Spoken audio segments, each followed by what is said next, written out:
ஆண்டவர் தம்முடைய பிள்ளைகளுடைய வாழ்விலே சகல இருளையும் மாற்றுகிறவராய் இருக்கிறார். ஆண்டவருக்கு மகிமை உண்டாகட்டும். தேவன் தம்முடைய ஜனங்களுடைய எல்லா இருளையும் மாற்றுகிறவர், எல்லா கட்டுகளையும் உடைக்கிறவர். ஒவ்வொரு நாளும் அவர் தம்முடைய பிள்ளைகளின் ஜெபத்துக்கு பதில் செய்கிறவர். பாருங்க, இங்கே சொல்லப்பட்டிருக்கிறது. இந்த வேத பகுதியிலே நீங்கள் பார்க்கிற போது ஒரு வல்லமையான ஜெபத்தை அந்த வேத பகுதியிலே நாம் பார்க்க முடியும். ஒரு ஜெபம் விடுதலையாக்குகிறது மாத்திரமல்ல, வழி தெரியாதவனை வழி நடத்துகிற ஒரு ஜெபம். இவங்களை பொறுத்த வரைக்கும் என்னன்னு சொன்னா, ஜெபம் பண்ணி இருக்கிறாங்க. நீங்க யோசிச்சு பாருங்க, இந்த ஜெப குறிப்பை உங்ககிட்ட கொடுத்திருந்தா, பேதுரு ஜெயிலில் இருக்கிறான், பேதுருக்காக ஜெபம் பண்ணுங்கன்னா என்ன ஜெபம் பண்ணி இருப்பீங்க? நம்ம கிட்ட கொடுத்துருந்தா என்ன ஜெபம் பண்ணியிருப்போம்? ஆண்டவரை எப்படியாவது அதிகாரிகள் கண்ணில் தயவை கொடுத்து எப்படி ஆகிலாம் அவனை என்ன செய்யுங்க.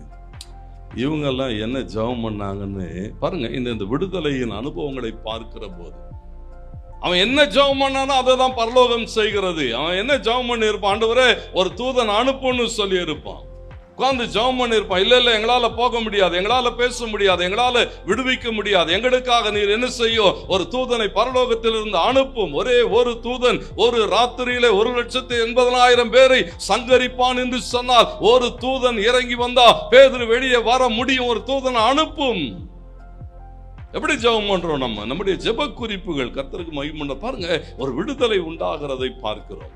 தேவன் ஒரு பெரிய மாற்றத்துக்குள்ளாக அங்கே நடத்துகிறார். அது மாத்திரமல்ல, அங்கே சொல்லப்பட்டிருக்கிறது, பேதுருவுக்கு அடுத்து என்ன பண்ணணும்னு கூட தெரியாது, எங்க இருக்கிறான்னு தெரியாது, அவன் சிறைப்பட்டு இருக்கிற இடம் தெரியாது, சிறையிலிருந்து வெளியே வருவதற்கான வழி தெரியாது, தப்பி போகிறதற்கான வழி தெரியாது. கர்த்தருக்கு மகிமை உண்டாகட்டும். இன்றைக்கு நீங்க யோசிச்சு பாருங்க, எத்தனை ஆயிரம் ஜனங்கள் எப்படி இருக்கிறாங்கன்னு சொன்னா, தாங்கள் சிறைப்பட்டு இருக்கிறதை அறியாது இருக்கிறார்கள்.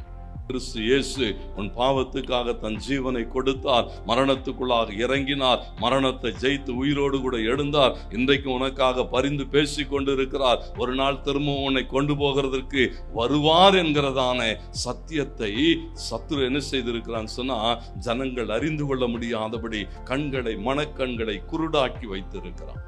அந்த நித்திய ரட்சிப்பின் அனுபவத்தை பெற்று சாட்சியாய் நிற்கிற வரையிலும் தேவ பிள்ளைகளுடைய ஊக்கமான ஜெபம் கிரியைகளை நடப்பிக்கிறது என்று பார்க்கிறோம்.